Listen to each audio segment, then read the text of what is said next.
Welcome back, everybody, to another episode of Murg Mayhem, where one take can cause mayhem. Yesterday was Valentine's Day, so I hope everyone had a good Valentine's Day. Hopefully, you got some good stuff. Yeah, I hope you're having a good day today as well. It's getting to the end of the week. Today is Thursday, and lots of stuff didn't really happen last night.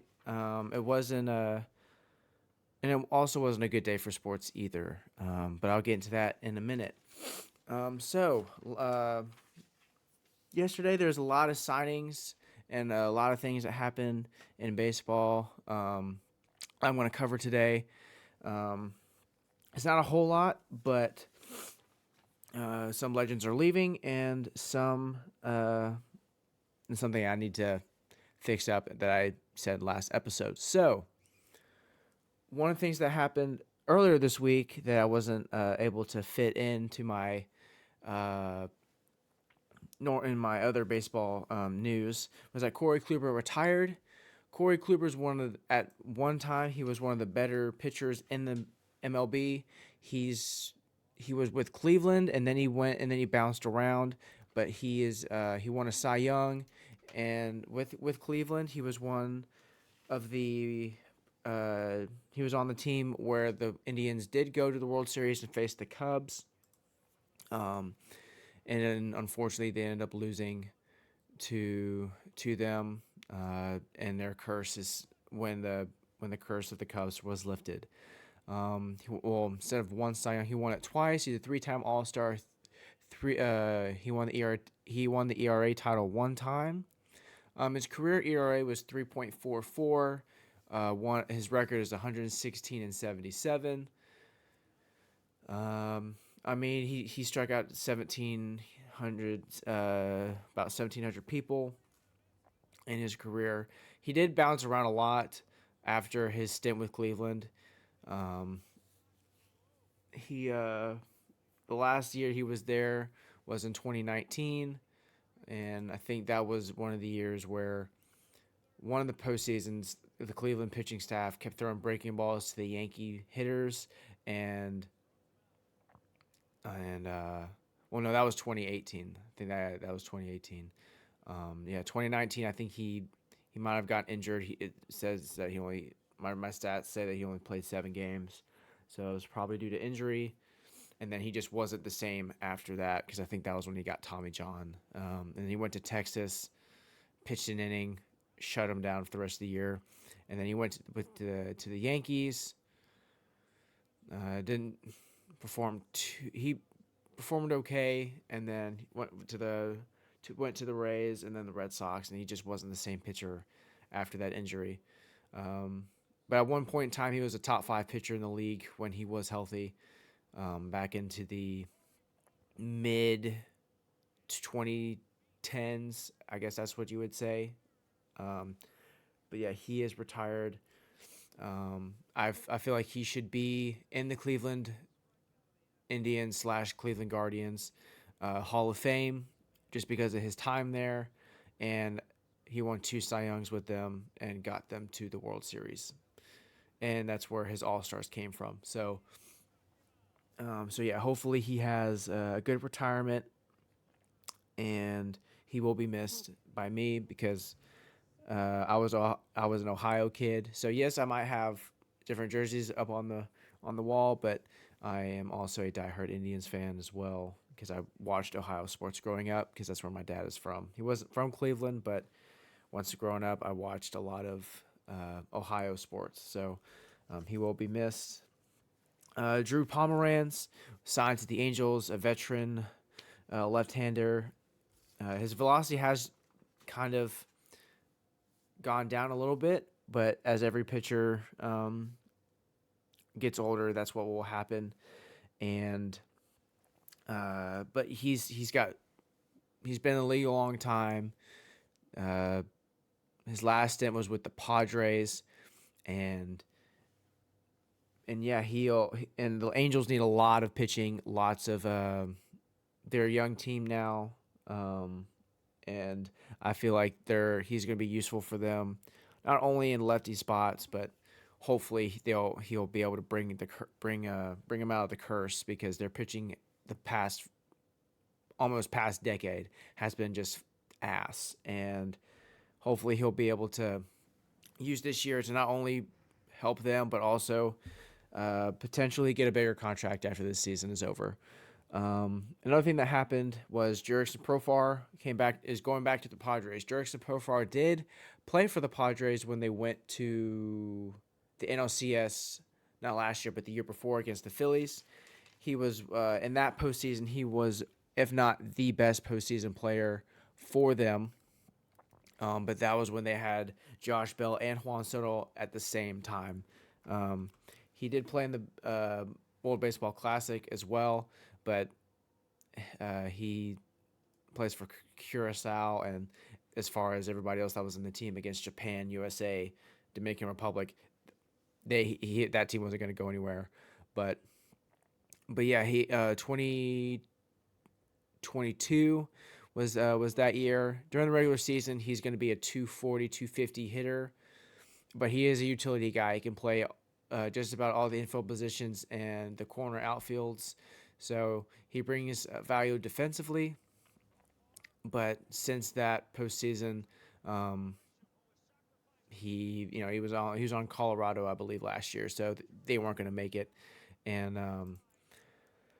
but yeah, he's going back. He's a switch hitter, and hopefully he'll be able to get the Padres back in the right spot to go back into the playoffs. Even though this year the Dodgers are loaded, so hopefully they'll be able to find a way with the team that they have to potentially be a wild card team. The other things that happened, Corey Knebel, I mentioned last episode. I read that wrong. I don't know what was going through my head. Corey Knebel is not going back to the Phillies. He is going to the Chicago White Sox. That I don't know if I said that in that episode. I just wanted to clear that up just in case I was wrong. But yeah, he's going back to the White Sox. And speaking of the White Sox, Liam Hendriks, like I said, he was on one of the graphics, I believe in episode 2. I did not. One thing I forgot to put in there on that chart was, after coming back from cancer, he only pitched a few games, and the reason for that was because he ended up getting Tommy John. So that's why he probably hasn't been signed yet. I still think people should sign him regardless of that injury, just because we know what Liam Hendriks is. He's a guy that can throw 95 to about 100, and you know what's coming, a fastball or a slider, and even knowing that, you still have to hit the ball. And his sequencing location, he knows how to hit that high fastball, or at least throw it at that location. So you know what you're getting, and I mean, he's, I think, almost 30 now, but at the same time, he is still one of the better relievers in the league when healthy. So hopefully he gets signed and soon, because pitchers are already reporting to spring training already. So the other two relievers that signed yesterday, Scott Alexander is going to Oakland. He is the last team he played for, I believe, was the Dodgers, and he is going. Looks like all the veterans are going from the Dodgers that have pitched for the Dodgers at one point are going to Oakland, and I think it's a good. No, he pitched for the Giants last year, but yeah, he pitched for the Giants, and he's going to Oakland. Last year, he didn't. He pitched 55 games, 7-3. I mean, the Oakland, it looks like they're going in the right direction. I don't think they're going to be any better, just because they are young, and the team that they have isn't going to make any noise by all means. Um, and they just have a long way to go offensively, bullpen, starting rotation. Now they are getting Ross Stripling and Alex Wood, so that's going to help them in a way.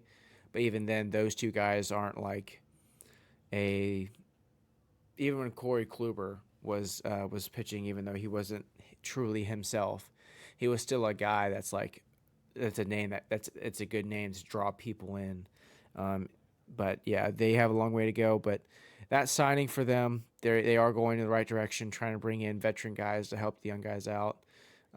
It's just since they are going to Las Vegas, how many players that are free agents are going to want to come there, and how much money and cap space will they have going forward to sign those big time free agents.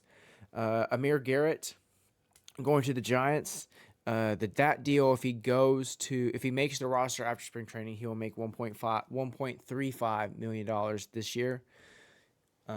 If not, I'm not really. It didn't really. The source that I had didn't really specify how much money he would be getting if he. If he. Sorry. If he gets brought up after or during the season. He is most famous for fighting the Pittsburgh Pirates by himself.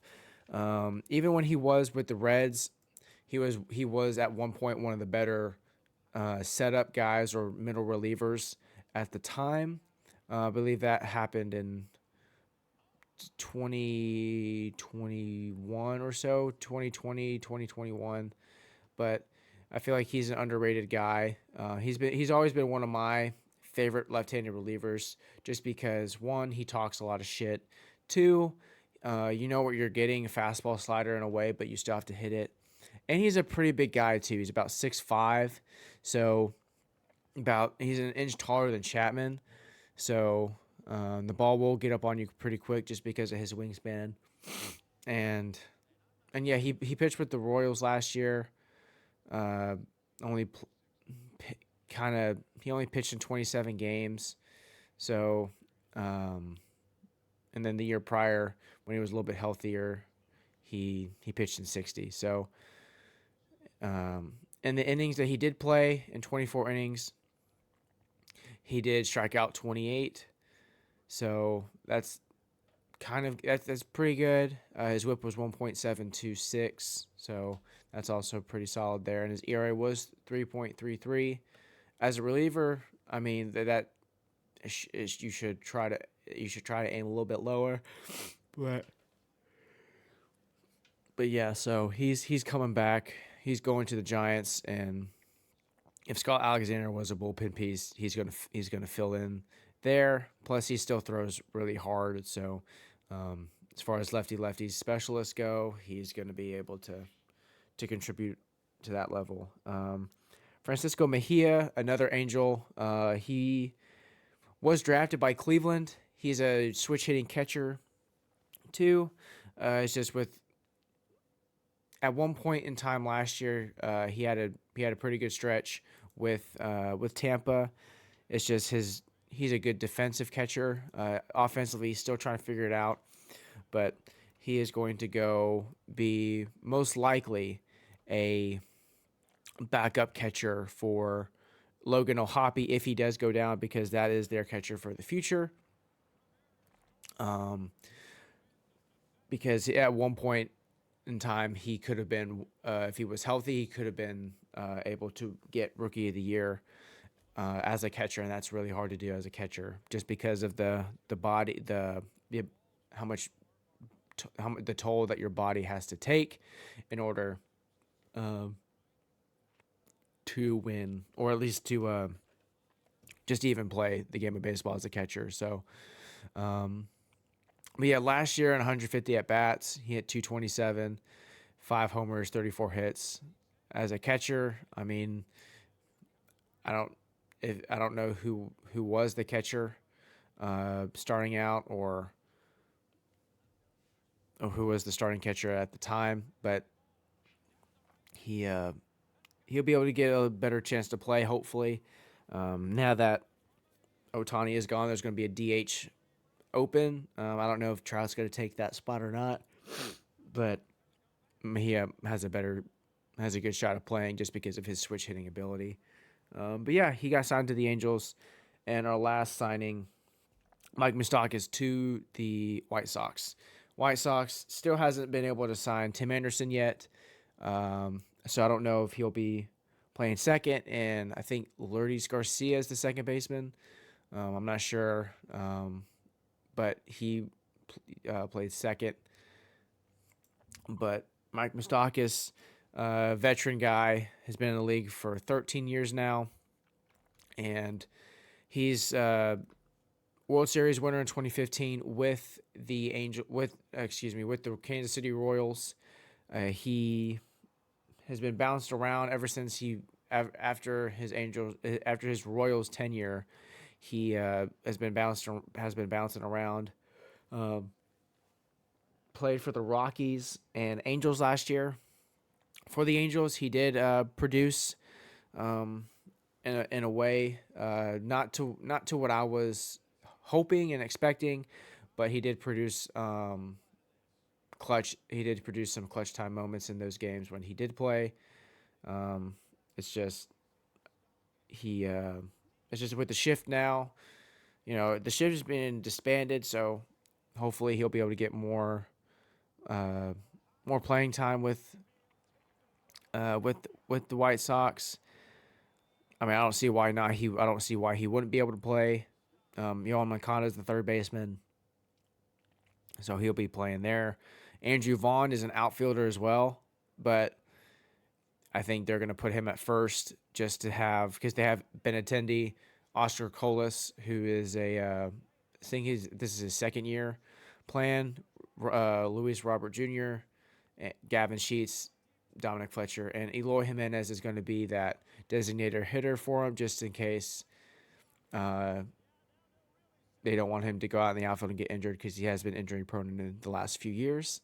But yeah, as far as infielders go, I mean, they have guys that can, at least as far as hit for contact, but Moustakas and can hit for power, and that's what the MLB is now. Is if you can hit for power, there's a spot for you. If not, you better hit 300 like Luis Arias. So,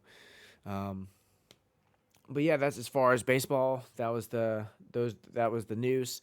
To NBA, there's not a lot of stuff that happened last night as far as NBA. Every time the Spurs play is going to be a talking point.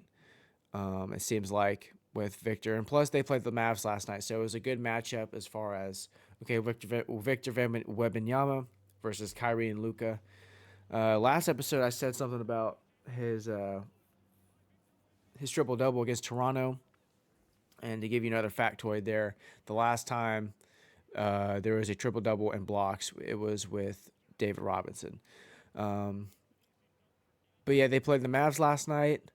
I wasn't expecting them to win at all with Kyrie and Luka playing. But the one thing I did say in that episode when I was talking about his triple-double was that he was consistently playing about high 20s, low 30s. I thought about that after I said that, after my episode uploaded, and I'm looking at his production every time he is playing. And even in this game, he had 26, 9, and 5, and 3 blocks and a steal, right? And I understand what I said about with him being, as far as height being compared to Kristaps Porzingis, Bol, trying to limit the time of play so they can play a little bit longer, just because of their normal height. But you have to let this dude play, man, because he only missed 11 shots last night. As far as being a defensive presence, he has the potential to, like, I don't know this, if he would back in that Toronto game, he has the potential to be a Nikola Jokic type of playmaker.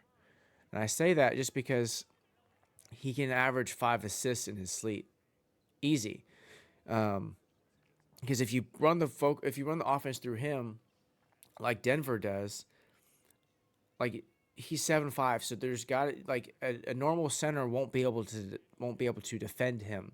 So if you have him being the focal point of that offense, he could easily get 6 or 7 assists, like Jokic right now, and it'll be a lot easier for Vassell to score.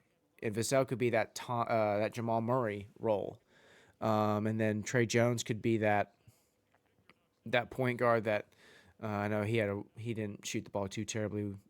He didn't shoot the ball too well last night. Went going for 2 for 8, but when he gets better as far as a 3-point shooter, he will be able to be that KCP role. And I know I'm comparing them to Denver just because they are a younger team.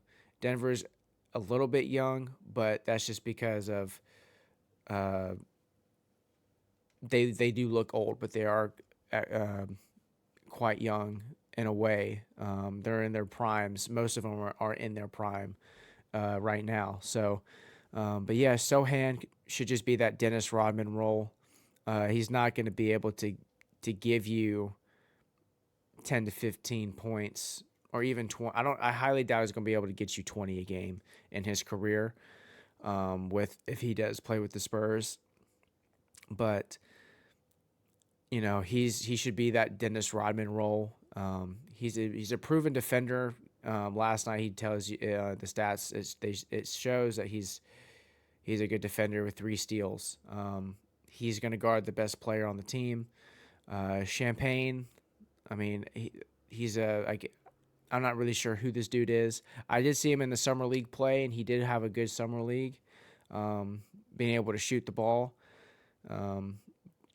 But as far as currently constructed, they need a lot more help. Keldon Johnson, before Wemby and Vassell got there, he was the guy scoring 20 a game for the Spurs. He did go to Kentucky, so not only did he come from Calipari, but he got drafted to the Spurs and then being coached by Pop since 2020.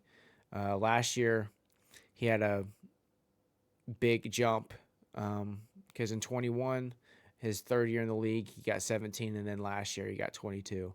He started averaging 22 a game. So, but yeah, so what do I say to all this? Like, they end up losing, but they have the team in the next 5 years to be to be a postseason contending team. Finals contender, no, or at least we have to see who wants to come and play with Wemby. But Keldon Johnson had a rough night, 1 of 11 last night. But yeah, they have the team. Osman only shot the ball 1 time. He's been a good bench scorer for them. But yeah, Wemby needs to play more, because if Vassell is playing 31 minutes and Wesley, who as of late has been playing well for him, if he's playing 28, like, Wembanyama has to play, because if Holmgren is playing about 30 minutes a night, I mean, that's a problem, because Wemby is not going to be able to go from 27, and then if he plays 30, it's going to be a hard adjustment for him, because if he's not doing it now, it might be a little bit tougher later. But yeah, they lost last night. They did lead. They did lead the game to about I think 15. I have to see what their largest lead was, but yeah, they lost the lead. As a young team, they have been doing that quite often this year, but they're a young team. They need to find a way to fix that up. But like I said, they're young. So that happened last night. Another thing that happened last night was the Celtics beat the Nets by 50. None of the Nets shot well at all. And they did not lead once, not even for like 2 points or anything like that. So when you're losing by the whole game, it's going to be hard to try to play comeback. So they ended up losing by 50. Peyton Pritchard ended up getting the most points for the Celtics, just because, I mean, if you're beating a team by that much, take the starters out and let the other guys play. So yeah, that happened with the Celtics last night.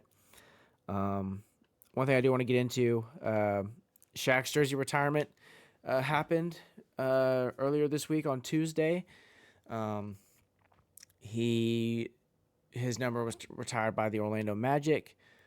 Well deserved. I was kind of shocked that they're the one of the only few teams that did not have a legend slash player in their Hall of Fame, which is surprising because, I mean, yeah, did Shaq didn't play a long time there, but in his time, like, he averaged about 25 a game, 25 and 12. Went to the NBA Finals with him against Hakeem, and from his rookie year, he came in like he was playing in college. So yeah, he retired. His number was retired by the Orlando Magic, and he's for the Magic. He was the first 7-footer to actually like bring up the ball. During a fast break like Giannis is doing now. He was the first 7-footer to do that. He did take down 2 backboards. He did that, and then apparently David Stern said if you do it more, you're going to get fined. He stopped doing that real quick. But at the same time, Shaq was the guy that changed the game of basketball. It's Shaq, Wilt, Steph. I don't know. I feel like LeBron and Jordan should also be in there for changing the game. Magic, Bird, as far as legacy to the game, I guess I could be confusing legacy to impact in changing the game. But I mean, with Shaq, you didn't know how to call a game with him, and the same thing with LeBron coming up as well. Like, you didn't know how to call it because he is so big. And even Zion is doing that stuff now, where Zion could be getting fouled, but because he's so big and strong, they don't know how to call a game because you could call a foul on him every time. But yeah, well deserved. In his Orlando career, he did win Rookie of the Year. He was an All-Star all 4 years, and in 94-95, he was runner-up in MVP voting, and I think he was on the All NBA. He was on the All NBA second team. 90 in his but in all total in his 4 years, he made 3 All NBA teams, 3 All Stars, 1 Rookie of the Year, and was top 10 in MVP voting. So happy for him, well deserved. And the other thing that happened last night in the NBA, which is still kind of, I'm not shocked at all by the player who did it, but Isaiah Stewart, he's also in the news last night. He punched Drew Eubanks in the tunnel. Isaiah Stewart wasn't going to play last night anyway. He did do some pregame stuff, but he's been dealing with an ankle injury, and I don't know what happened, and the footage isn't even out yet either. But he punched Drew Eubanks in the face. I don't know. I don't know why. He's also been notorious for wanting to fight in games. I know that the Lakers and the Pistons had a scuffle a few years ago, and I don't know what to make of this. I mean,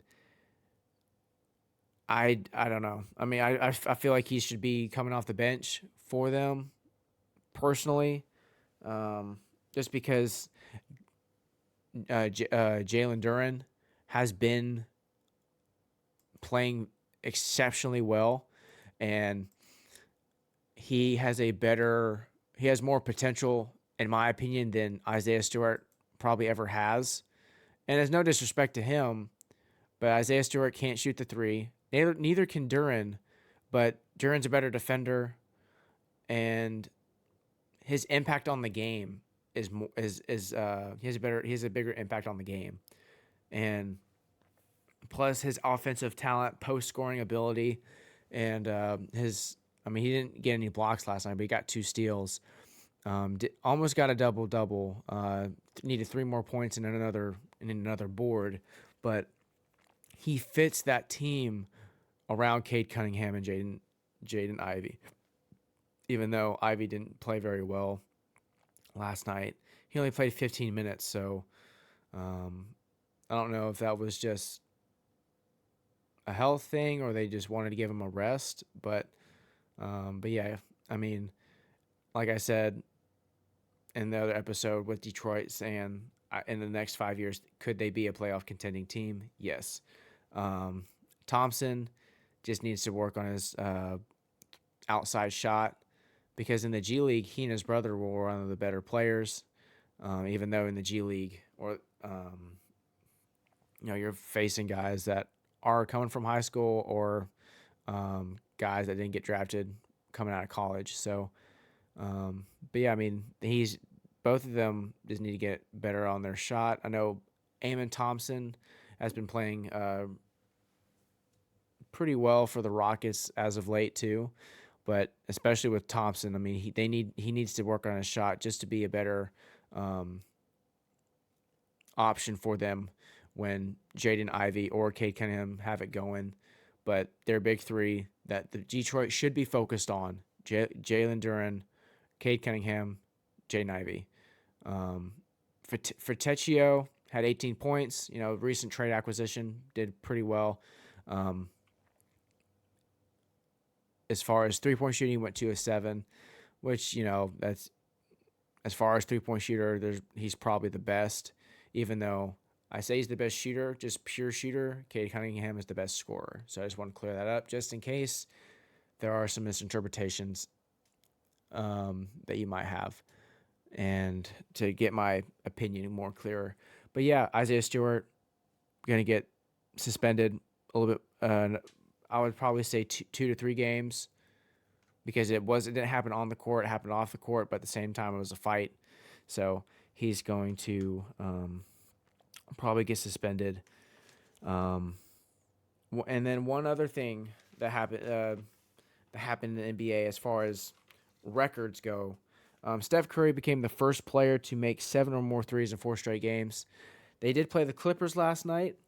The Clippers were undermanned. I say that just because Kawhi Leonard did not play. But the Clippers were able to string out the win against Steph Curry. James Harden was the leading part of that. Scored 26, 8 rebounds, and 7 assists. Vintage James Harden from Philly. Paul George, 24. And then Norman Powell played well with 21 points.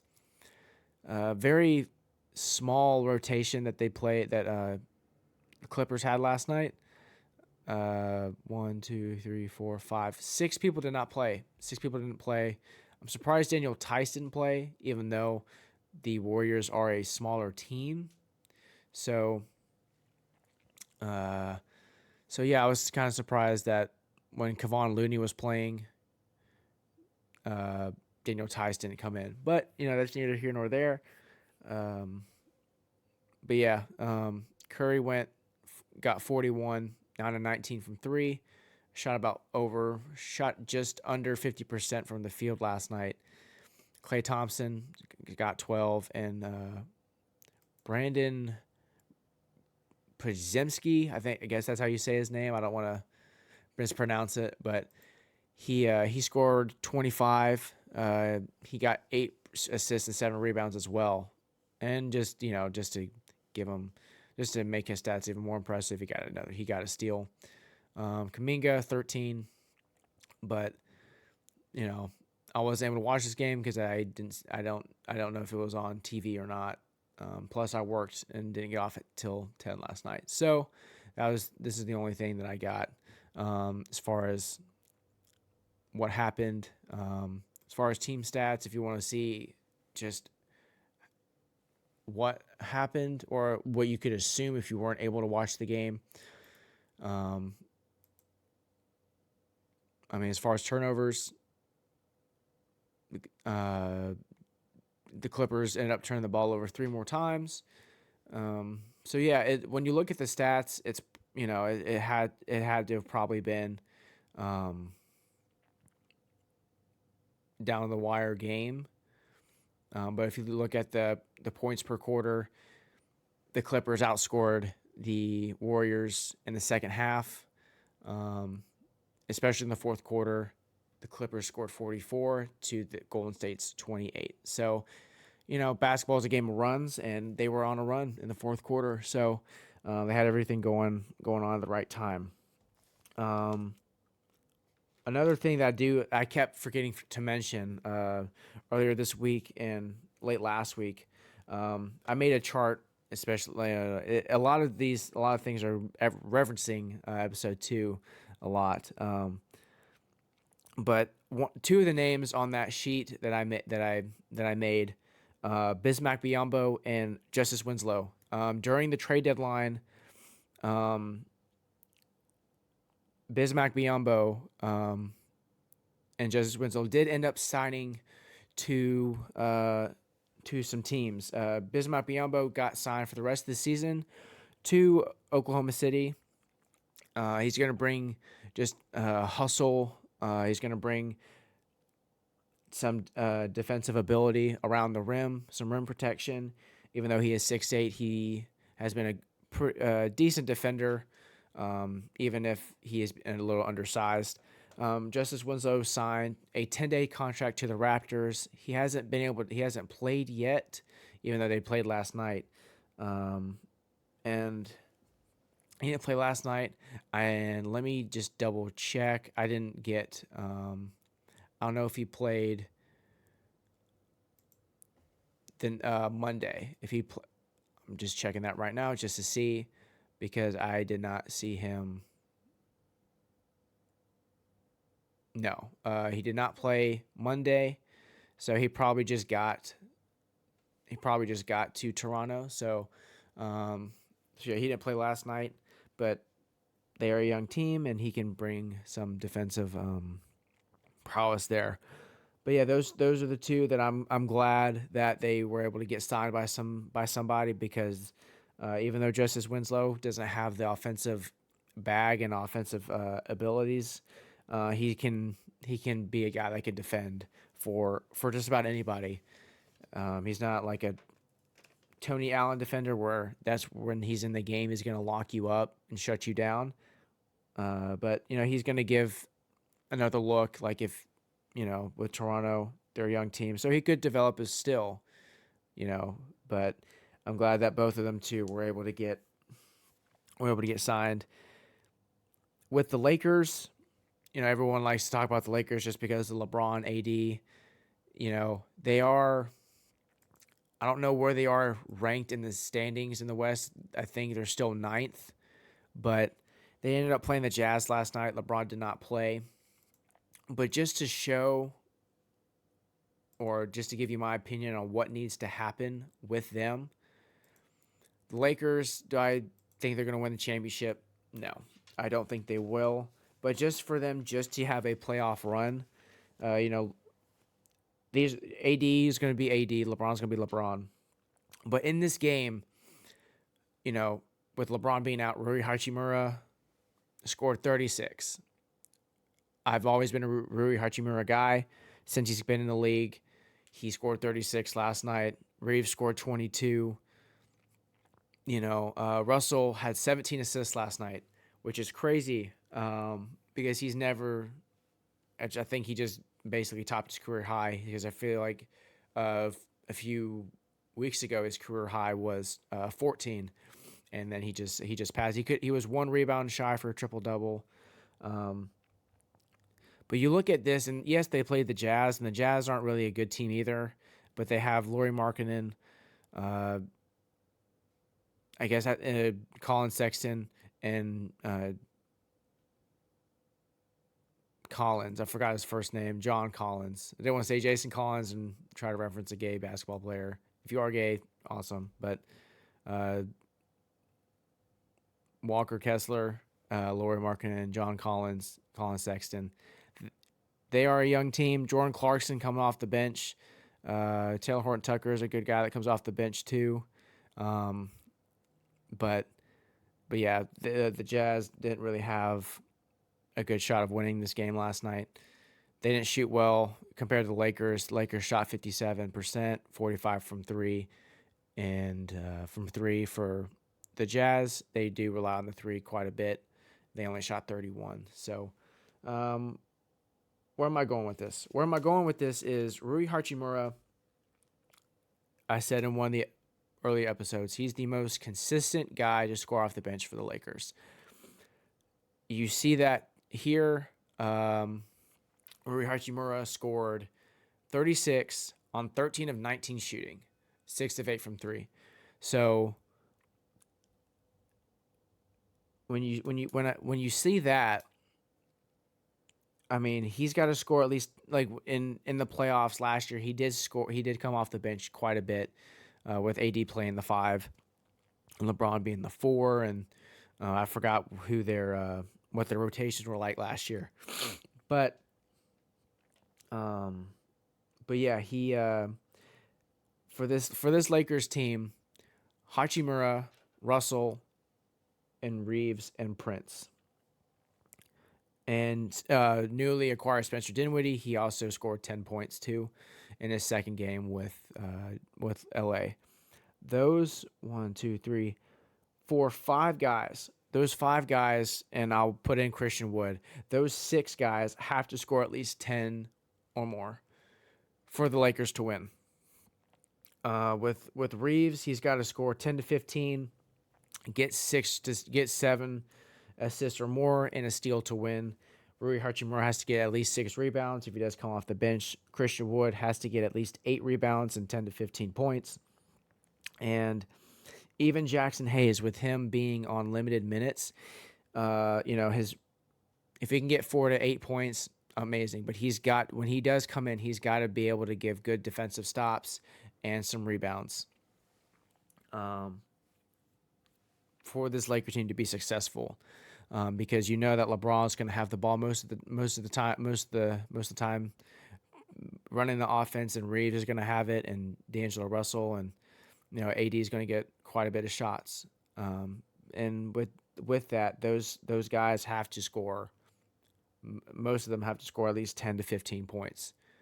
Just because in the West you have Minnesota, you have Golden State, even though they're both LA and Golden State are in the play-in, it's just you can't count out Steph Curry scoring and being able to draw that much attention once he steps across half court. But Minnesota, OKC, the Clippers, Denver, Sacramento, I mean, there's quite a few teams that they have to worry about in that, and I've didn't even mention Phoenix and the Pelicans and Dallas. So all those teams, those key guys have to score that many for them to be successful. Can't stress that enough. And then this is just the only NFL news I have to report on today.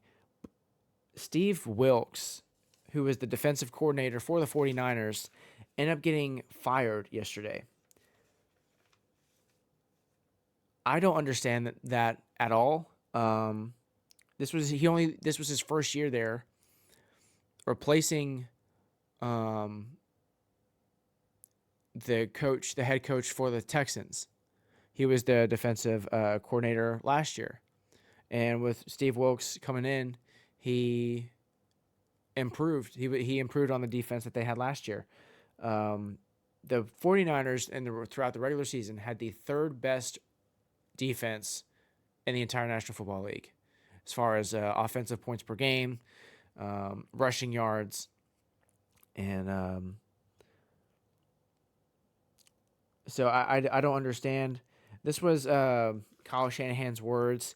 I just snitbit it because he said a lot of things, but He said it's try to change the look. He didn't agree with some of the schemes, and he thinks that it's the best interest for the organization. Um, I don't I don't understand what he means by that. I mean, I don't know what he could have done better, what someone else could have done better. I mean, he held Patrick Mahomes to under 20 points in the Super Bowl in regulation. And it's not his fault that Shanahan decided to take the ball first. If you won the coin toss, why in the world would you want to take the ball first? Because even if you let Kansas City take take the ball first, you have to see what they get, and then if they didn't score, then you could have a chance to win the game regardless of a field goal or touchdown. Or if they scored a touchdown, right? They have San Francisco could come back and go for it on fourth down because you have to. Um, so I don't understand. You know, if why Steve Wilks got fired because um, one of my uh, one of my buddies, he watches football all the time, um, and he's a 49ers fan. He was the coordinator when Tom Brady came back against the Falcons, and they were up 28-3. And so at the same time, like this is his third Super Bowl with the lead, and they lost it, or at least he lost it. Um, so I don't understand why that happened.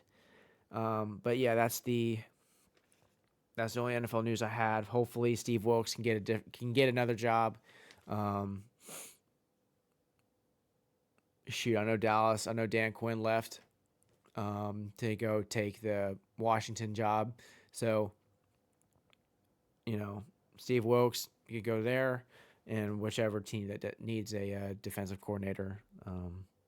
So yeah, I feel bad for him, even though, um, he could probably find a better job elsewhere as well. But that's all the sports news I have. Um, I do want to talk about something else. It's not. I don't even want to bring this up just because of what happened yesterday. Yesterday, the Kansas City Chiefs had their Super Bowl parade, and it was cut short due to um, someone going crazy and shooting up the place. 22 were injured. One ended up passing away. Oh man, this stuff isn't easy. Even if you aren't a sports guru at all, it's hard to hear about it just because lately there's shooting after shooting after shooting. Sports is a subject not only as an activity, but it's supposed to bring people together regardless of gender orientation, sex, identity, what you identify as, and it's supposed to bring people from all different backgrounds together, and we still have people that don't look at it that way, and regardless of what people are going through, mental health reasons or whatever, it's just it's terrible to even hear or to report about it. Thoughts and prayers go out to the family of Lisa Lopez Galvin. She was one of the DJs that was there. Um, yeah, it's not, as far as the sports world and as far as NFL world goes, it is not a good day for today. Um, it's still going to be hard to process for that family and for the Kansas City fan base, but hopefully they do something good for her family. This isn't the other. This isn't the most. This isn't the first time gunfire happened at an event. Even in a calendar year, the Texas Rangers, their parade, apparently gunfire happened in a parking lot near the parade, and even the NBA Finals last year, the Nuggets parade, somebody shot up the parade and injured 10 people or more. I wasn't able to get the specifics, but yeah, we need to figure out how we can come together as a people and as a country. Um, in Congress, we got to figure out how to get along and stop worrying about fucking agendas and being able to, you know, not being able to talk to one another. And I know the Second Amendment stuff is important, but at the same time, we have to be able to agree with one another on key issues like this to prevent this stuff from happening, which I know it's uncertain. We can't predict the future. We can't predict anything else. But we have to at least find a way, either make it an indoor thing in the arena or something, because it's just heartbreaking. I'm gonna stop talking about this because we have to honor a legend. So sorry to bring the mood of this podcast down, but I just wanted to give her some light, just so she can be heard and her family be heard and everything like that. But Don Gullett also passed away. Cincinnati Red legend. He pitched for the Reds for 7 years. He won the World Series 3 times. Career 3.11 ERA, strikeout 921, 109 and 50 record. His career was cut short due to his injuries to his rotator cuff and his shoulder. So he retired at the age of 27. Came in at 19, which is, even coming in at 19, only the last 19-year-old recent memory was Juan Soto. If not, I know Ronald Acuna came up pretty young, but no, as far as notable 19-year-olds, it was Soto, Bryce Harper, and that guy behind me. Sorry, Ken Griffey Jr. But yeah, those three were the notable 19-year-olds in recent years. But yeah, he unfortunately passed away at the age of 73. And to try to even give a special segment, I know I kind of dragged this down, but Throwback Thursday, I'm going to try to find days, find things that happened on this day, February 15th, 1980. Wayne Gretzky tied the NHL record for assists in a game, and he did it as a rookie. The record, he tied the record at 7, so he had 7 assists in one game. But the GOAT as far as Hall of Famers in NHL and in that league, he is the GOAT in that sport. 6 years later, in 1986, the Pistons and 76ers played, and at the time, it was one of the most crowded sporting events at that time. 44,180 people did show up to watch that game, and the Pistons ended up winning. I wasn't able to find the stats of that game. I'm going to try to find them now, just for um, B-roll and for highlights, just so I'm talking about this for you guys. Um, I believe Isaiah. That was when Isaiah Thomas was playing, and I think Barkley might have been there as well. Yeah, Barkley, Moses Malone were still playing.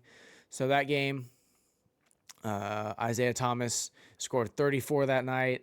Kelly Tripucka, don't know who that is. He ended up scoring 28. Vinny Johnson coming off the bench scoring 25. And Joe Dumars had a rough night, scored 6. And then Bob McAdoo was played 9 minutes. I think that was in his later years in his career. Barkley scored 23, got 14 rebounds, 4 steals and a block. And Maurice Cheeks, 31, Dr. J, 14, and Moses Malone ended up getting 36 and 18. So hopefully I can find some footage. If not, I just gave you stats for you guys to show you what happened in that game. And the only other thing that was pretty significant that happened today was Dale Earnhardt Jr. passed Tony Stewart to win the Daytona 500. And this happened in 2004.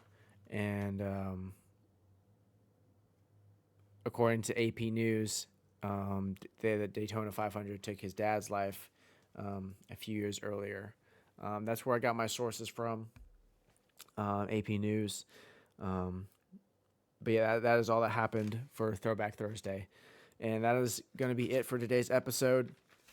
Thoughts and prayers go out to the Gullett family and to the families that were affected by the Super Bowl parade tragedy yesterday. I hope everyone has a good rest of your day. And I will see you guys next time.